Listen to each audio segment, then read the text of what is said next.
Gusto niyo na bang sabunutan si Juliana? Wag, kakanta pa siya. Sino dito nanonood ng What's Wrong with Secretary Kim?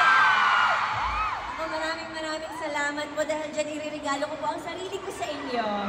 Joke lang. May natawa naman siguro mga 10. Funny ba yun? Yes! Knock-knock! Wala.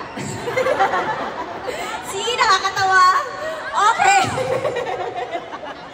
Alright, ayan. Kumusta kayo dito lahat? Sino dito ang kanina pang umaga nandito? Sino yung kakarating lang? Wala. Sino yung napadaan lang? Wala din. Planado today. Kumusta kayo dyan sa 3rd floor? Okay naman? Kumusta naman sa 2nd floor? Oo, thank you so much sa ground floor. Oh, I love the energy. Gusto niyo ba kumanta pa kami? Ay ako. Yung may kasama naman. Sino? Sino? Depende sa sigaw niyo kung lalabas siya o hindi. Ano daw? Alright, music please.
Anong episode na ba tayo? 35. Parang Grabe!